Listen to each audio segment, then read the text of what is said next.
Shalom anak Yud yang diberkati oleh Tuhan. Pada hari ini saya akan sampaikan sesuatu, pesan saya sebagai gembala supaya kalian tetap dengar-dengaran kepada firman Tuhan dalam bentuk apapun juga, termasuk hari ini.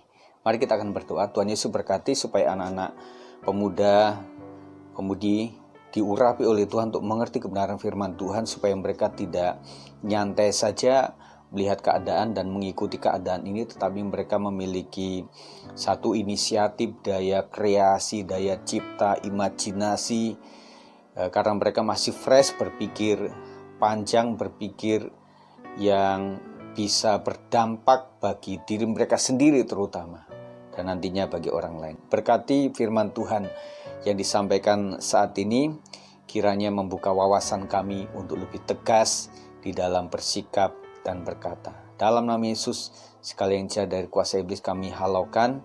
Kami siap dengar firman Tuhan. Haleluya, amin. Puji Tuhan, saya berharap kabarnya baik semuanya. Nah, saya akan berbicara mengenai berbanding lurus. Apa itu berbanding lurus? Kalau menurut definisi, berbanding lurus itu adalah keadaan dua objek berbeda, di mana jika objek yang satu nilainya bertambah, maka objek yang lain juga akan ikut bertambah. Itu namanya berbanding lurus. Nah, kita akan berbicara mengenai ini. Jadi apapun yang terjadi hari ini akan berbanding lurus dengan apa yang akan kita raih pada masa yang akan datang. Rata-rata orang mau piala tetapi tanpa mau bertanding. Benar nggak? Kalau bisa sih pialanya aja. Ikut bertanding, wah itu bukan tugas saya. Nah, saya pengen pialanya saja. Rata-rata orang mau upahnya saja tanpa mau bekerja, mau enaknya saja begitu. Rata-rata orang mau penghargaan tapi tanpa upaya yang baik sebelumnya. Rata-rata orang mau dibanggakan tapi tidak mau berkarya. Rata-rata orang mau dihargai tapi tanpa mau dia memiliki sikap yang rendah hati. Kemudian rata-rata orang mau ke surga nih, tapi tanpa mau tinggalkan keinginan dunia. Ya, jadi itu lazimnya manusia. Nah, kita sedang berbicara tentang kita, tentang saya dan kita semuanya, orang-orang sekitar kita rata-rata seperti itu. Ya. Nah, padahal proses itu berbanding lurus dengan sukses di masa yang mendatang. Nah, belajar dari kisah Daud. Daud itu kan dimulai cikal bakalnya adalah seorang pengembala domba di padang. Tetapi dia memiliki akhir menjadi Raja Israel atau gembala satu bangsa yang besar. Nah, kita melihat pada saat dia memiliki perjalanan hidup yang seperti itu, dia ikuti saja prosesnya. Dia tidak mungkin cita-cita punya, tetapi mungkin tidak seorang raja atau seperti apa. Tetapi dia lakoni saja, dia jalankan saja kehidupan seperti biasanya. Tetapi suatu ketika sudah waktunya, seperti apa yang dituliskan dalam 1 Samuel 17 ayat 28 ini mengatakan begini, ketika Eliab kakaknya yang tertua mendengar perkataan Daud kepada orang-orang itu, bangkitlah amarah Eliab kepada Daud sambil berkata, mengapa engkau datang? Dan pada siapakah kau tinggalkan kambing domba yang 2-3 ekor itu di padang gurun? Nah, itu yang dikatakan oleh kakak-kakaknya, yang menegaskan bahwa tugas Daud ini hanya mengembalakan domba. Ya, mengembalakan kambing domba. Nah, saya dari kampung, saya pernah mengembalakan kambing, saya pernah mengembalakan sapi, dan anak-anak seusia kami waktu itu jarang memiliki cita-cita yang terlalu tinggi seperti itu. Tetapi perjalanan membuktikan bahwa teman-teman saya pun jadi orang. Jadi sebuah perjalanan itu indahnya atau nilainya di situ. Kalian sekarang jadi apa atau sedang menggeluti apa? Kadang-kadang seperti tidak ada masa depan untuk hal-hal yang seperti ini. Tetapi saya tegaskan, saya ingatkan lagi bahwa kehidupan itu berbanding lurus. Ya, berbanding lurus. Kalau kalian memang memiliki penderitaan yang luar biasa hari ini, Tuhan siapkan menjadi orang yang kuat nantinya untuk menguatkan yang lain. Tentunya untuk menjadi guru itu harus jadi murid dulu. Kita murid, kita belajar penderitaan, kita belajar kemiskinan, kita belajar sakit, mungkin kita belajar disakiti, kita belajar broken heart, broken home, kita belajar ditolak, kita belajar dikecewakan. Itu kita masih sekolah, kita jadi murid.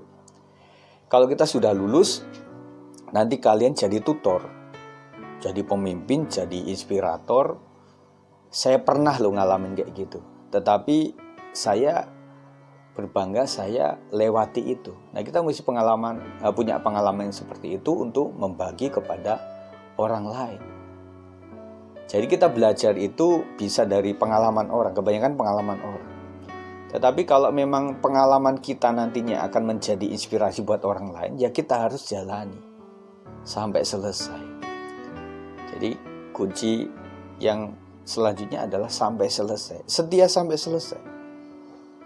Tetapi orang-orang akan bisa patah semangat di jalan.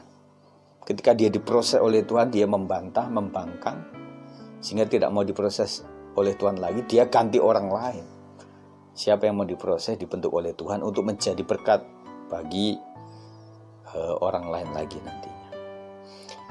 Kemudian 2 Samuel 5 ayat 3-4 menjelaskan, maka datanglah semua tua-tua Israel menghadap raja di Hebron. Lalu Raja Daud mengadakan perjanjian dengan mereka di Hebron di hadapan Tuhan. Kemudian mereka mengurapi Daud menjadi raja atas Israel. Daud berumur 30 tahun pada waktu ia menjadi raja. 40 tahun lamanya ia memerintah. Nah, saya pikir usia 30 tahun kalau hari ini juga usia produktif. Tetapi umur sekarang itu kan 80 tahun, 90 tahun sudah cukup tua. Pada waktu itu umur orang itu ratusan tahun. Jadi kalau ratusan tahun dibanding 30 tahun itu relatif masih muda.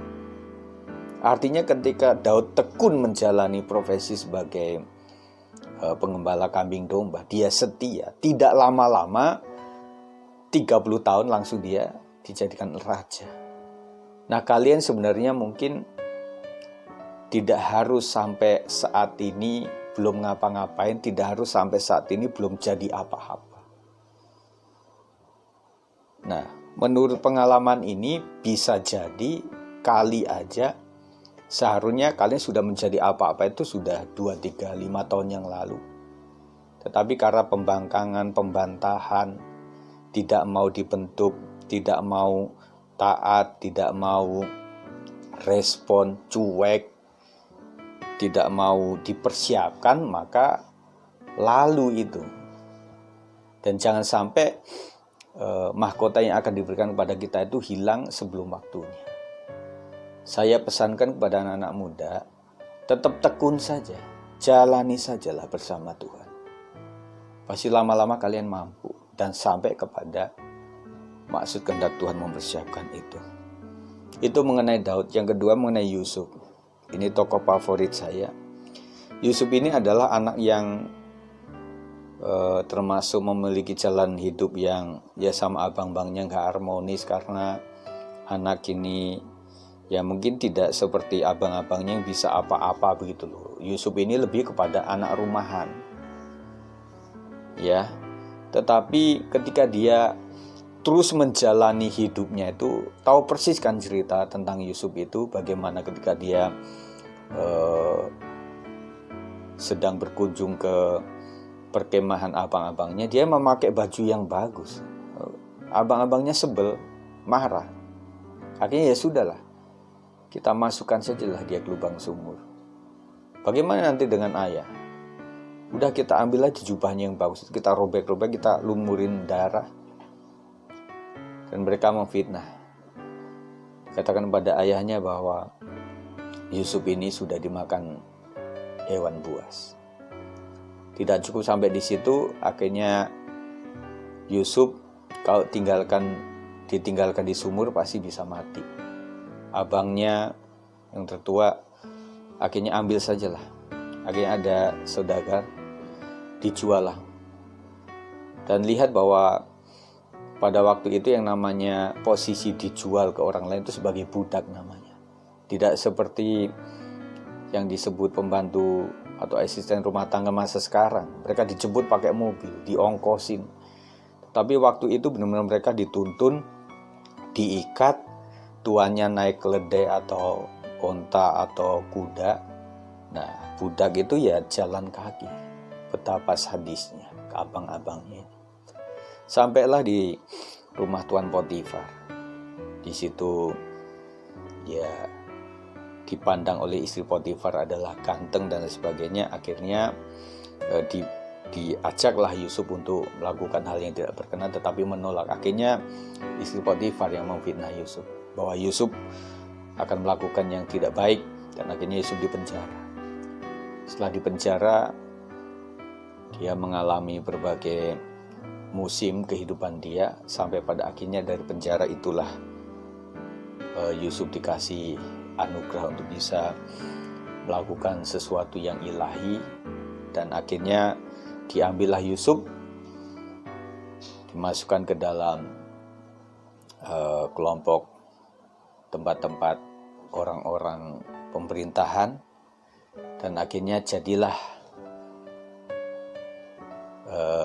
derajat tertinggi dia menjadi pemimpin di negara asing. Kalau pemimpin di negara sendiri oke, tetapi ini pemimpin di negara asing.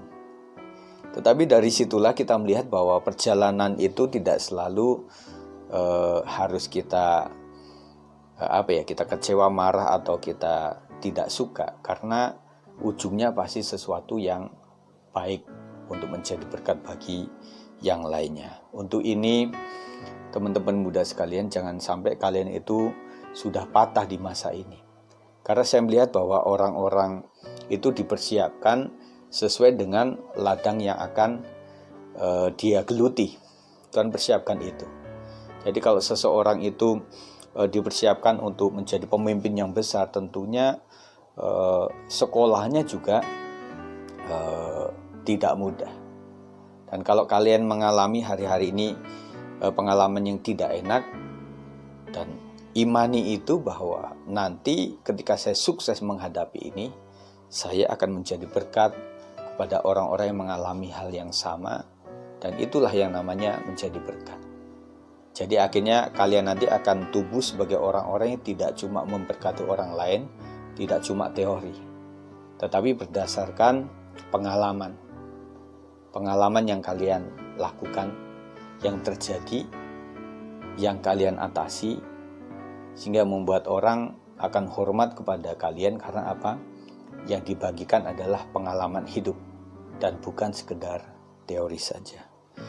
Nah, jadi tetap setia anak-anak muda, apapun pengalaman kalian di masa-masa ini, karena saya pikir masa ini adalah masa generasi kalian adalah spesial, karena ada cerita di mana kalian mengalami adanya pandemik yang luar biasa seluruh dunia, tetapi kalian adalah bagian daripada sejarah ini dan muncullah sebagai orang-orang yang kuat sampai selesainya.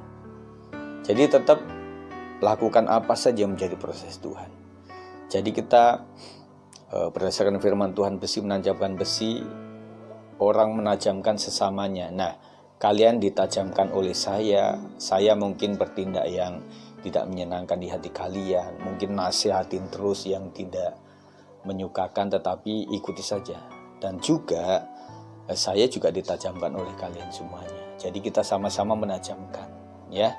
Jadi tetap setia untuk mengiring Tuhan sampai selesai. Kita akan berdoa. Tuhan berkati anak-anak Youth KBS 56 supaya dalam keadaan apapun juga mereka tetap bertahan setia sampai pada akhirnya, sehingga mereka akan menjadi berkat di masa depan, lulus daripada masa 2020, dan mereka akan menjadi berkat pemimpin di masa mendatang. Dalam nama Yesus, berkat Tuhan melimpah atasmu, berkat di dalam nama Bapa, Anak, dan Roh Kudus, di dalam nama Tuhan Yesus memberkati kalian hari ini sampai Tuhan datang yang dua kalinya. Yang percaya katakan amin. Tuhan Yesus memberkati. Salam sehat. Shalom.